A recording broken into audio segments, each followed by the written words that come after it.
Jeff Beck has passed away at the age of 78. Representatives for the guitar virtuoso confirmed on Wednesday that Beck died on Tuesday after suddenly contracting bacterial meningitis. The late artist's loved ones also shared a message on the star's social media, writing, "On behalf of his family, it is with deep and profound sadness that we share the news of Jeff Beck's passing.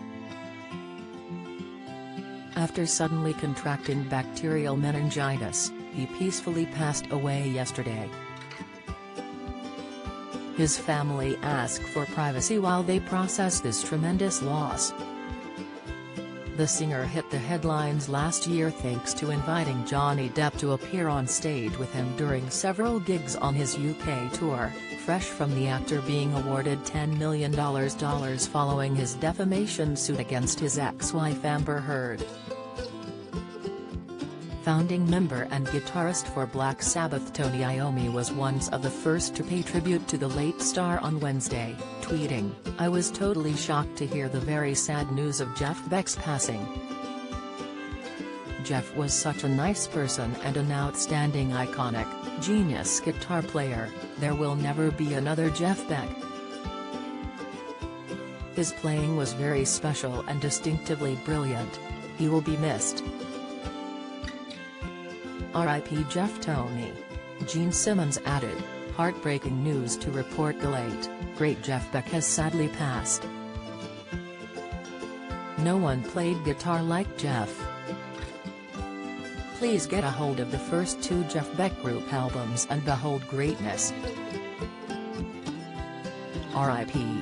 Beck first came to prominence as a member of the Yardbirds and then went out on his own in a solo career that incorporated hard rock, jazz, funky blues and even opera. He was known for his improvising, love of harmonics and the whammy bar on his preferred guitar, the Fender Stratocaster. Jeff Beck is the best guitar player on the planet," Joe Perry, the lead guitarist of Aerosmith, told the New York Times in 2010.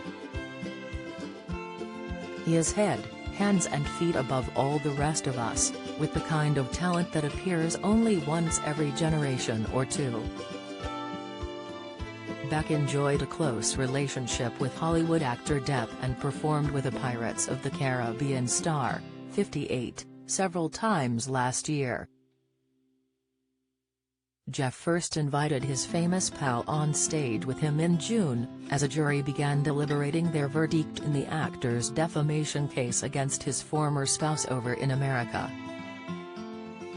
Johnny's surprise appearance reportedly drew loud cheers from the crowd, with many delighted to see him, but not everyone was impressed by his musical talents.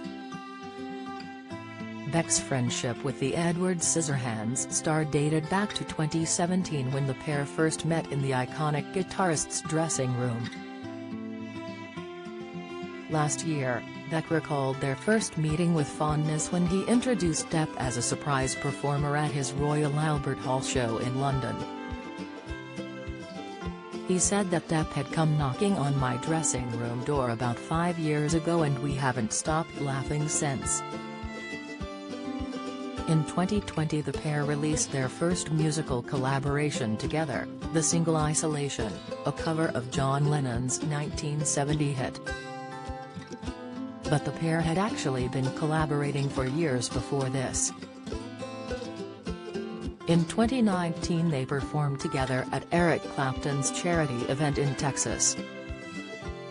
Announcing the release of their Isolation single, Beck's website said that he found an unexpected co-conspirator in Johnny Depp and described them as musical soulmates.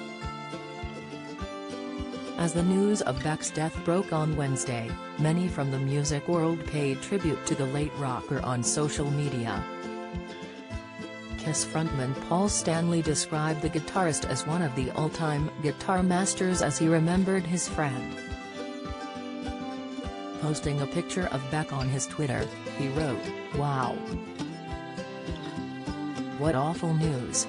Jeff Beck, one of the all-time guitar masters has died." From the Yardbirds and the Jeff Beck Group on He blazed a trail impossible to follow. Play on now and forever. Dave Davis, founding members of the Kinks added, "I'm heartbroken he looked in fine shape to me. Playing great, he was in great shape. I'm shocked and bewildered, deepest sympathy to his wife, friends, close ones. I'm bewildered. Jeff Beck, it don't make sense, I don't get it. He was a good friend and a great guitar player." Jeff is survived by his wife Sandra, who he married in 2005.